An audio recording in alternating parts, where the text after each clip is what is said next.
ابو الحسن سید علی بن عثمان حجویری المعروف بداتا گنج بخش رحمۃ اللہ علیہ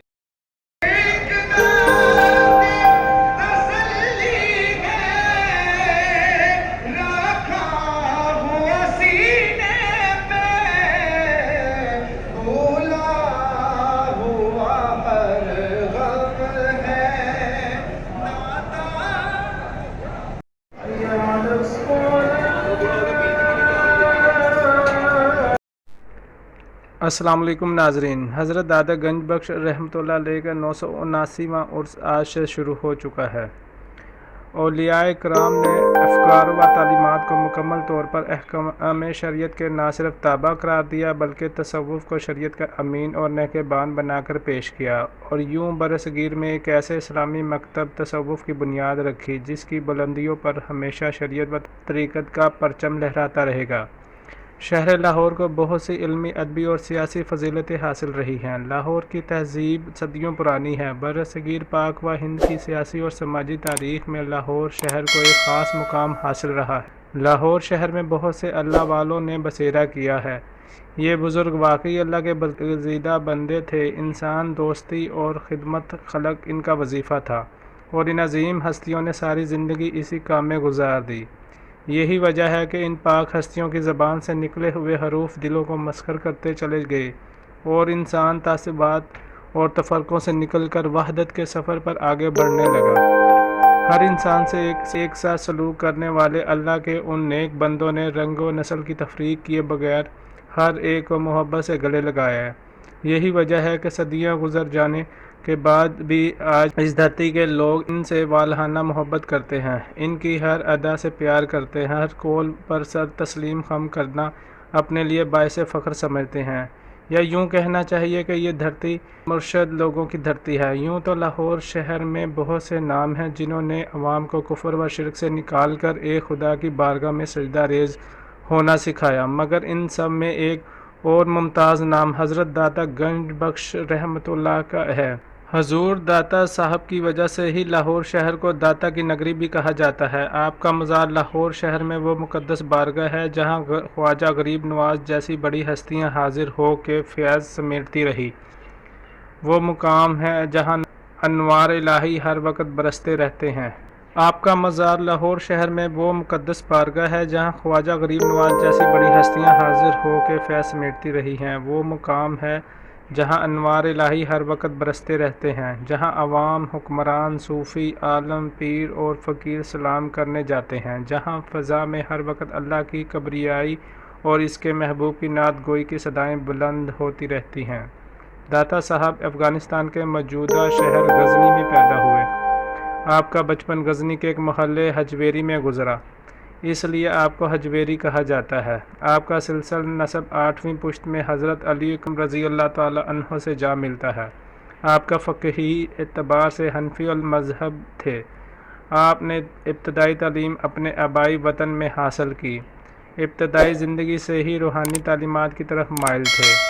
بلند پایہ صوفی بزرگ کا نام علی کنیت ابو الحسن اور عرفیت گنج بخش ہے۔ کہا جاتا ہے کہ جب خواجہ معین الدین چشتی کو دربار رسالت سے خلافت ملی تو واپسی پر انہوں نے داتا صاحب کے مزار پر حاضری دی اور 40 دنوں تک اعتکاف کیا، اپنے اندر باہر کو روشن کیا، اور جاتے ہوئے کچھ یوں گویا ہوئے: گنج بخش فیض عالم مظہر نور خدا، نا کسارا پیر کامل کامل آرا رہنما۔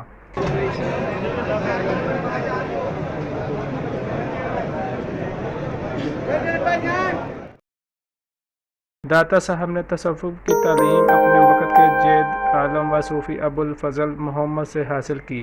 اس کے علاوہ آپ وقت کے سبھی علماء اور صوفیاء کے پاس جا کر علم حاصل کیا کرتے تھے۔ بعد میں مرشد کی ہدایت پر آپ لاہور تشریف لے آئے۔ باقی ساری زندگی اسی شہر میں رہ کر لوگوں کو حق بات کی تلقین کرتے گزار دی۔ آپ کے چند مشہور قول ہیں کہ جس کام میں نفسانی خواہشات شامل ہو جائیں اس میں برکت ختم ہو جاتی ہے۔ فرماتے ہیں کہ بہت سے علماء اس فانی دنیا کے پیچھے لگ کے آخرت بھول چکے ہیں اور ہر وقت بادشاہوں اور صاحب حیثیت لوگوں کو خوش کرنے میں مگن رہتے ہیں۔ آپ فرماتے ہیں کہ اللہ پاک نے فقیر اور درویش کا بہت بڑا رتبہ رکھا ہوا ہے۔ فقیر مال و دولت کے بغیر بھی غنی ہوتا ہے۔ تصوف کا تعلق لباس سے نہیں بلکہ تصوف عمل سے ہے۔ اگر کسی کو اپنے نفس کی ہی شناخت نہ ہو سکے تو ریاضت و مجاہدے اسے کچھ کام نہیں دیتے۔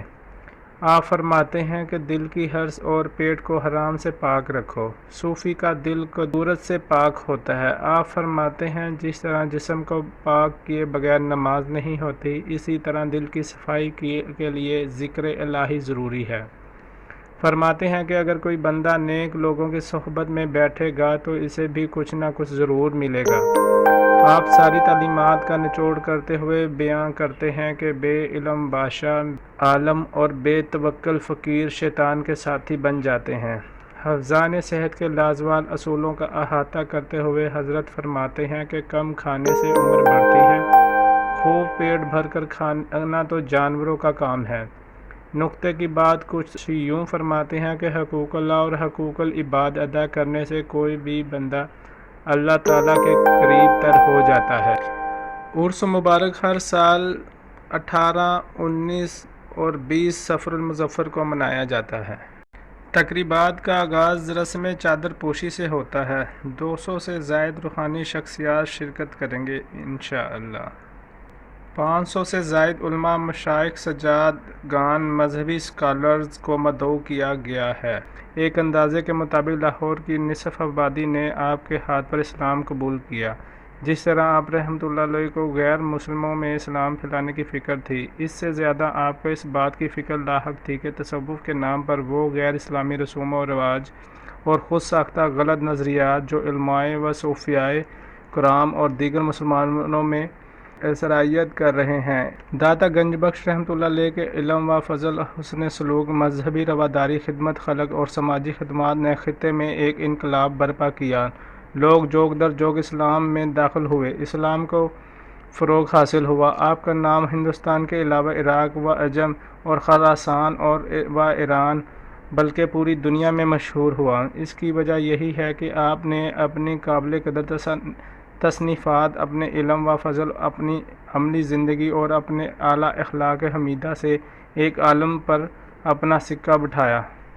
ایک طویل عرصے تک اسلام کی خدمت انجام دینے کے بعد آپ اس جہان فانی سے کوچ کر گئے۔ آپ کی وفات 8 سال بعد غزنی کے سلطان ابراہیم نے آپ رحمۃ اللہ کا عالی شان مقبرہ تعمیر کیا، جو وقتاً فوقتاً بعد میں نئے سرے سے تعمیر ہوتا رہا۔ گنج بخش فیض عالم مظہر نور خدا، نا کسارا پیر کامل کامل آرا رہنما۔